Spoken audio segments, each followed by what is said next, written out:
বাঙালি ডাক দিয়ে কয়, যার স্বামী নাই, মা বাপ নাই, ছেলে মেয়ে নাই, একা এক নারী, এর উপায় কি? ইসলাম বলে ওই দেশের সরকার নারীর সম্মান ঠিক রাখিয়া ঘরে রাখবে, আরামে খাবে, ঘুমাবে, আর সরকারি কোষাগার থেকে তার বেতন দিবে, বস্ত্র দিবে, সব কিছু দিবে সরকার। নারীকে কোনো কষ্টের কাজ করানো যাবে না।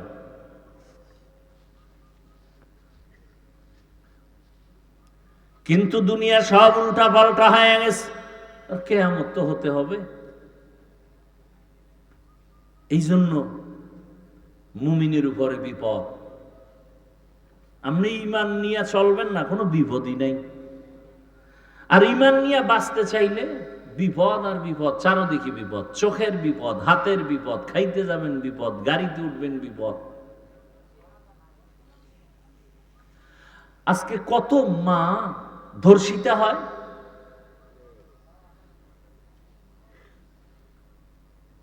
কত মায়ের মুখে অ্যাসিড নিক্ষেপ করা হয়। নারী কেন বেতনের জন্য রাস্তায় স্লোগান দিতে হবে? মা বোন কেন রৌদ্রে কষ্ট করে ইট ভাঙতে হবে?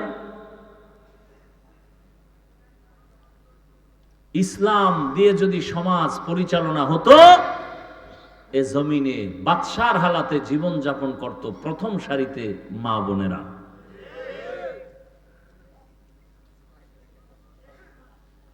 কিন্তু চরিত্রহীন লম্পট যারা, এরা নারীদের এই অবস্থায় নিতে দিবে না। চরিত্র তাদের দুর্বল। রহমতের নবী আসলেন জমিনে মক্কা নগরীতে। নারীদের সম্মান পয়েন্টে পয়েন্টে আল্লাহ পাক নবীর মাধ্যমে স্থির করে দিলেন। বাবায় মরে যাবে, সম্পদ ভাগ করে ছেলে যা পাবে তার অর্ধেক নারী পাবে। এই জায়গায় যাইয়া মাথা গরম বানাইলিস। ছেলে যে পাইল এর অর্ধেক পাবে নারী, এই নারী যে অর্ধেক পাইয়াও অনেক বেশি পাইছে ছেলের থেকে, এটা বুঝার মেধাই নেই। মাথা গরম হয়ে গেছে।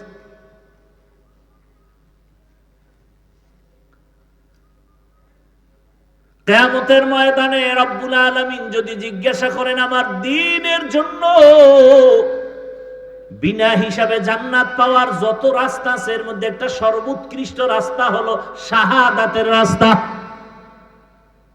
আল্লাহ যদি বলেন হাসরের ময়দানে আমার শাহাদাতের রাস্তা দিয়া কে সর্বপ্রথম জান্নাতে যাইতে চাও, একজন পুরুষও দাঁড়াতে পারবে না। একজন নারী দাঁড়ায় বলবে আমি আল্লাহ আপনার এই কথা অনুযায়ী আমি পারবো।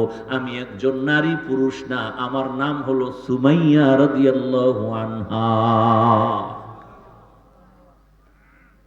আল্লাহ যদি বলেন আমার দ্বীনকে জিন্দা রাখার জন্য কে এক জমিন থেকে জন্মভূমি ত্যাগ করে হিজরত করেছো, সৌভাগ্যবান কে, আমি তাকে পুরস্কার দিব। একজন পুরুষ দাঁড়াতে পারবে না, একজন নারী দাঁড়ায় যাবে। সে নারীকে রহমতের নবীর মেয়ে উসমান রাদিয়াল্লাহু তাআলা আনহুর স্ত্রী